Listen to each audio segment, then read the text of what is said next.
Olá, pessoal! Vamos então discutir com vocês uma das temáticas mais importantes dos vestibulares do Brasil e do Enem, Oriente Médio.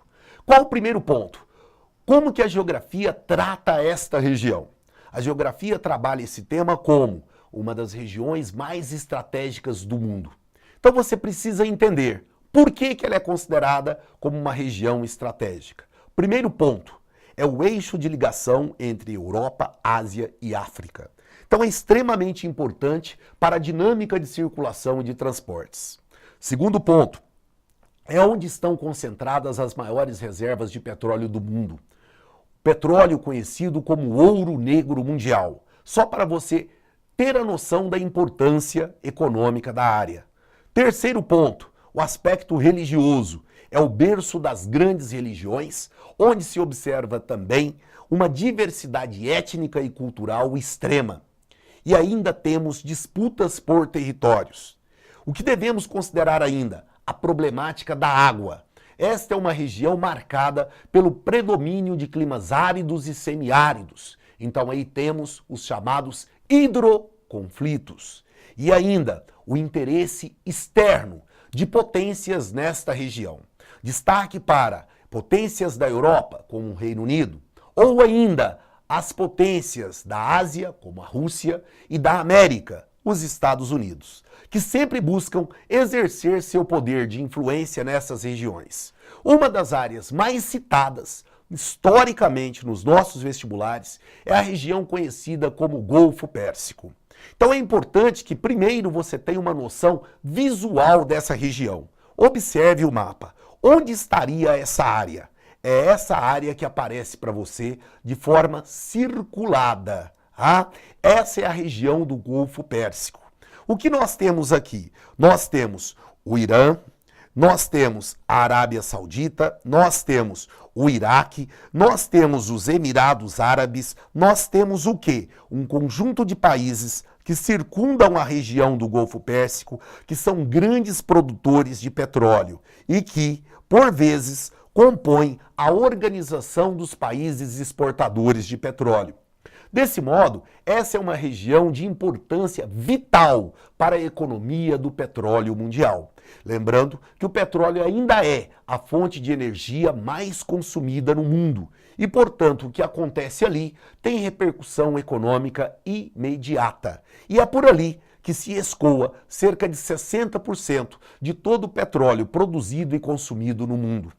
Então, exercer o domínio de áreas como esta que estamos identificando, observe no mapa, o Estreito de Hormuz, que é um canal de passagem da produção do petróleo desta região, sempre foi um fator estratégico e motivou conflitos nesta região.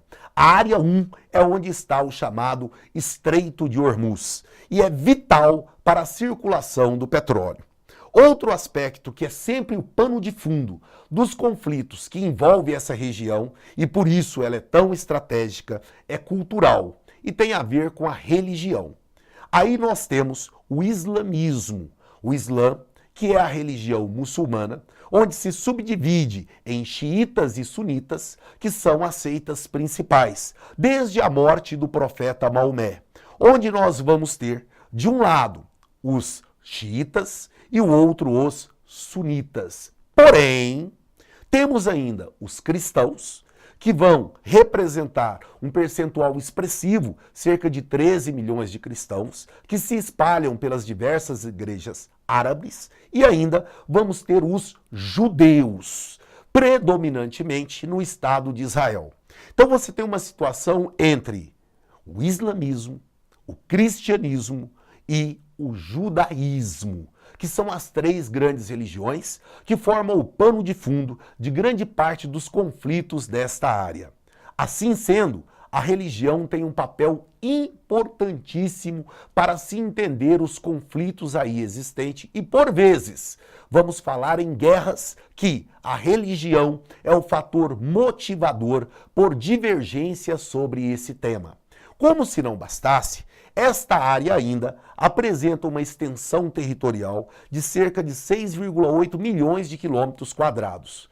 encrustada numa região que envolve 15 países e, conforme o mapa pode demonstrar, você tem, de um lado, o continente africano, pegando desde o Egito até o chifre da África, contornando o chamado Mar Vermelho. Vamos ter, no outro extremo, a Europa, onde vamos identificar um canal terrestre de ligação da Europa com o Oriente Médio. E temos a Ásia, onde esta é uma confluência, um eixo de ligação entre 3 grandes continentes. Se não bastasse tudo isso, esta é uma área que é extremamente pobre e que tem como elemento essencial de sua economia o petróleo, tão importante para o Ocidente.